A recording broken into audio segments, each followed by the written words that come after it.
Beirut,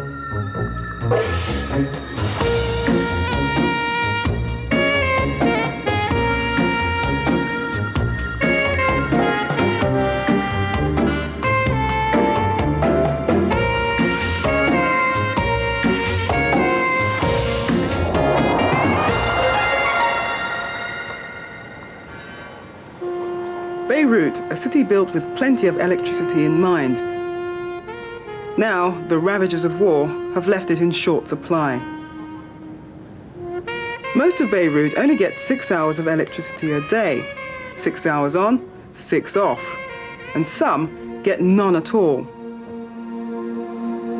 منضوي عند الصبح بنقوم نصلي صلاة الصبح الألف الحمد لله بنعمل ندرس بالقرآن نحن والأولاد ما بيكون في كهرباء مشاعل اللوكسة مشاعل الشمعة والحياة مثل منك شايف الحمد لله عايشين الله ينجينا بشيء أعظم.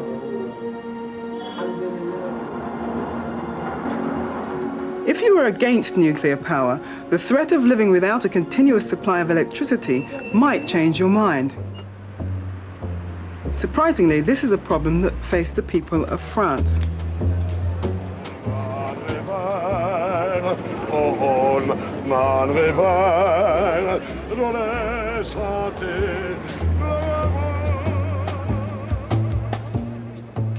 Now France has plenty of electricity because its government decided to use nuclear power.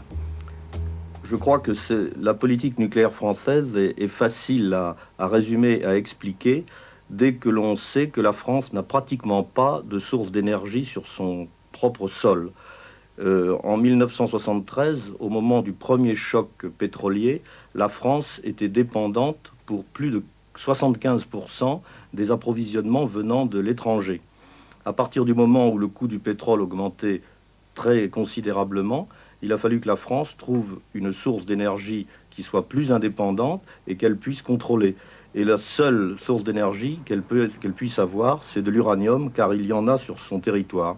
C'est pour cela que l'accent a été mis en France sur la politique nucléaire. If you want a guaranteed, uninterrupted supply of electricity, you have to be self-sufficient. And for the French government, that means nuclear power. The solution seems simple enough.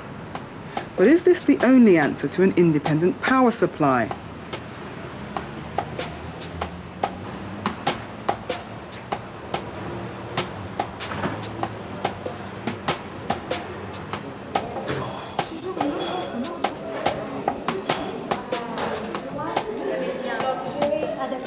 This local anti-nuclear group takes a different view.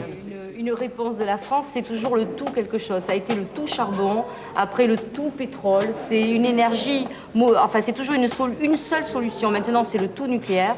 Nous, ce qu'on pense, c'est que d'abord, il peut y avoir plusieurs sources d'énergie. Il peut y avoir le gaz, il peut y avoir l'hydroélectricité, il peut y avoir les sources d'énergie qui nous viennent de l'agriculture, puisque la France est un grand pays agricole. Et surtout, ce qui est le plus important sont les économies d'énergie. En France, on jette énormément. On n'a pas du tout une politique du recyclage.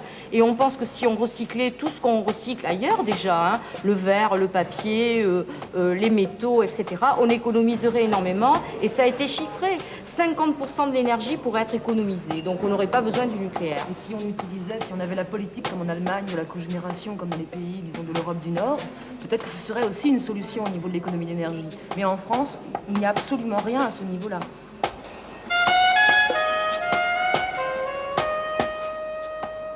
There are 55 nuclear power stations in France, and they're building more. Has the nuclear policy gone over the top? Are the people of France worried? Ni pour ni contre. Ça apporte des emplois en construction. Et ma foi, s'il y a du contre, chacun prend ses risques. Hein. Je suis pour. Je me rends pas tellement compte du danger, alors ça me gêne pas. Mais rien, je sais pas moi. Il y a plein de centrales en France, il n'y a jamais eu aucun problème. Je vois pas pourquoi aujourd'hui il y en aurait. Moi, je n'ai pas d'opinion. Je pense que la centrale, les gens qui y travaillent, ils savent très bien ce qu'ils font. C'est leur travail, quoi. Ni pour, ni contre. Je suis contre parce que ça évolue trop vite. Et il arrivera un temps où on n'arrivera pas à suivre.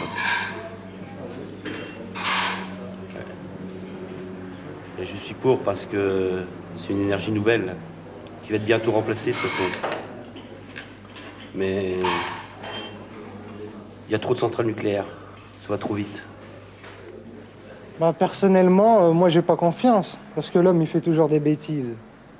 Mais il paraît qu'on en a besoin, je sais pas. D'une façon générale, la population semble accepter l'énergie nucléaire massive en France, mais d'un autre côté, ce qui est pour certain, c'est qu'elle est très anxieuse. C'est une situation assez contradictoire, où la population pense qu'un accident est possible. Elle ne se rend pas bien compte de ce que ça sera, mais d'un autre côté, elle accepte un peu comme une fatalité cette énergie nucléaire massive. On l'a convaincu qu'on ne pouvait pas s'en passer. Historiquement, c'est tout le programme électronucléaire français qui a été une vaste erreur, puisque c'est Mesmer, c'était dans les années 70, qui avait prévu, les experts avaient prévu une consommation d'électricité à la population française qui était énorme. Et quand on regarde les prévisions qui ont été faites et qui ont fait qu'on a choisi de construire des réacteurs nucléaires, il se trouve qu'à l'heure actuelle, par rapport aux prévisions, on est à moins de la moitié. C'est-à-dire qu'on a construit des réacteurs nucléaires sur des prévisions qui étaient le double de la consommation actuelle. Ça veut dire concrètement qu'on a la moitié du parc électronucléaire français, c'est-à-dire 55 réacteurs, qui est en trop. In rural France near Goldfish, a small village in the southwest, close to the Spanish border, they're building a new nuclear power station. And it's right alongside one that's already working. The general feeling may be, if it wasn't for nuclear power, France would return to candle power. But if you're directly affected, then things begin to look different. Monsieur Potier grows hazelnuts using traditional farming methods. Quand c'est sec, ça va encore mieux. Quand c'est mouillé, c'est des fois embêtant. He's worked here for 25 years. Now, his farm overlooks 2 nuclear power stations.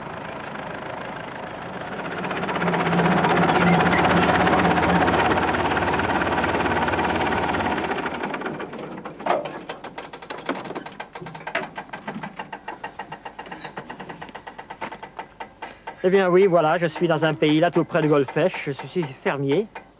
Et du point de vue économique, cette centrale me gênera aussi.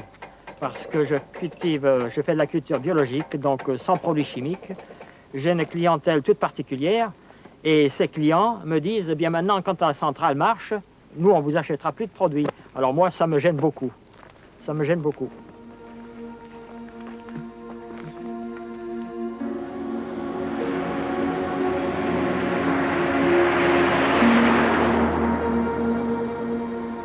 For other people in the village, it's different. The station pays a special tax, a kind of danger money to the community. On ne peut pas être pour, systématiquement, une installation, quelle qu'elle soit, qui peut apporter des nuisances écologiques ou sur l'environnement. Mais d'autre part, si on peut discuter en tant qu'homme d'affaires ou en tant qu'élu, il faut dire une chose, c'est que la centrale a, si vous voulez, apporter un plus financièrement à la commune. Bon, comme vous verrez, comme vous le voyez d'ailleurs, toutes les installations qui ont été faites, entre autres l'installation de cette place, nous avons une construction de piscine, de salles polyvalentes qui a été réalisée. Je vous signale quand même que la piscine, au point de vue départemental, c'est la 2e piscine, puisqu'il n'y a qu'une piscine d'hiver dans le département, et donc apporter un plus financier, qui est quand même appréciable pour la commune, et ainsi que la région, puisqu'il y a des retombées fiscales qui vont sur le département et la région. Donc il y a tout un ensemble qui en profite. C'est pour ça que de ce côté-là, on peut être pour le nucléaire, à condition bien sûr que toutes les normes de sécurité soient suivies, etc.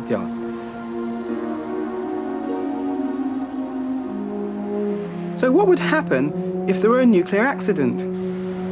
Si on regarde l'accident le plus dramatique qui pourrait se produire, c'est la perte de confinement rapide et décharge dans l'atmosphère d'une quantité importante de radionuclides.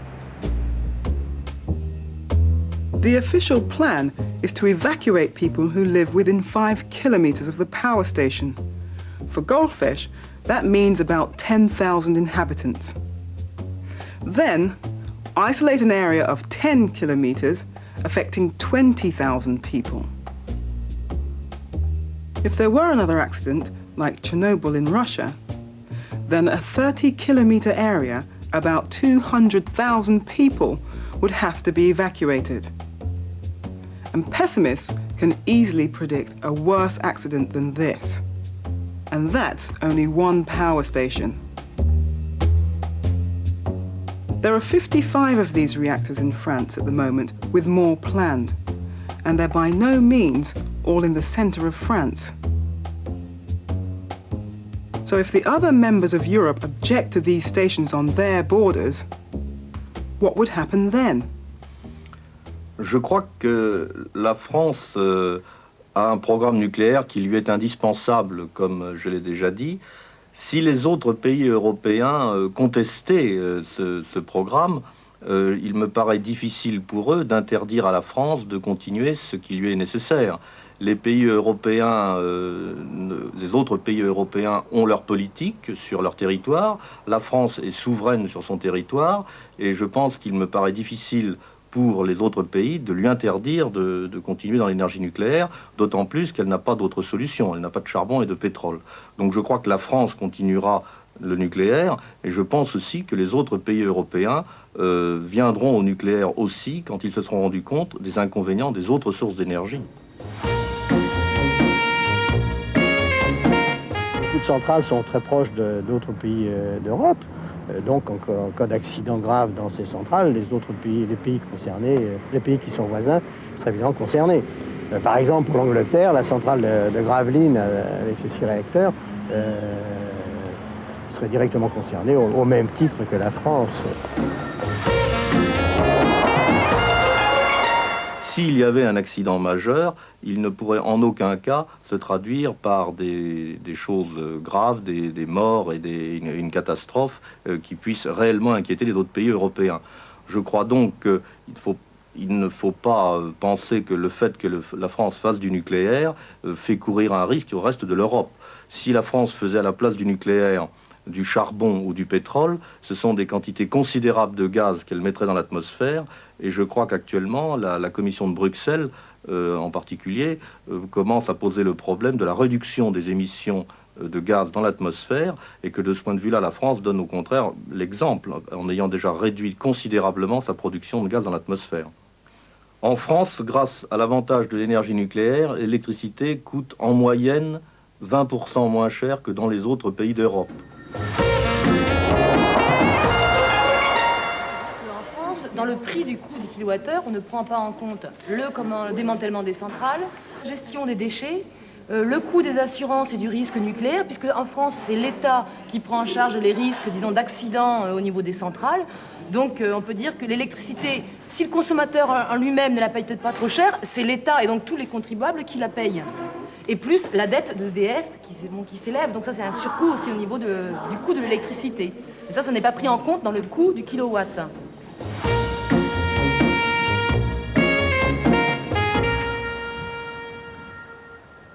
Many parts of rural France have few people living there. Because of this, it would be very, very expensive to supply them with mains electricity. So what can they do?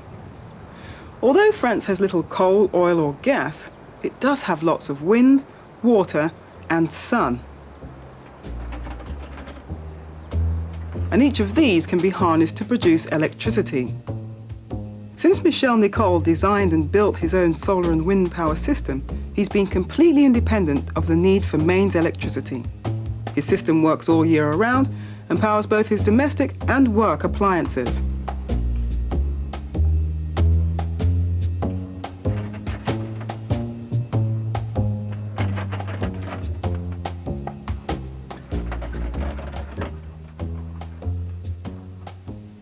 L'électricité produite par la lumière solaire descend par ce câble, traverse la régulation, descend dans les batteries, se stocke et depuis là est reprise par l'appareil convertisseur.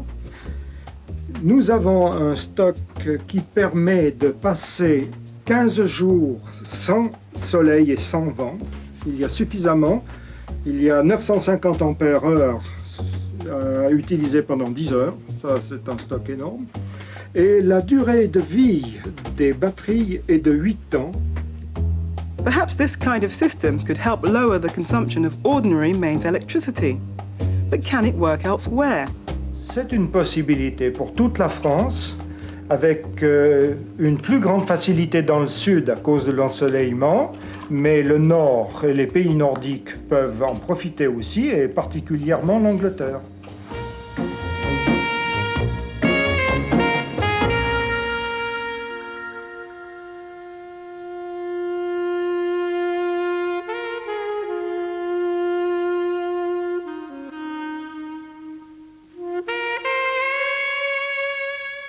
Are the adverts right? Can low-energy light bulbs save money?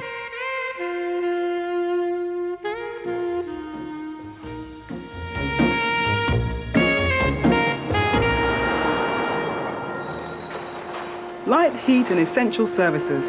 In modern towns and cities, we take them for granted. In Beirut, such things no longer exist. Without them, life is pretty hard. After years of warfare, Lebanese society has fallen apart. This was a modern city, and electricity played a vital role. When it's taken away, the effect is dramatic.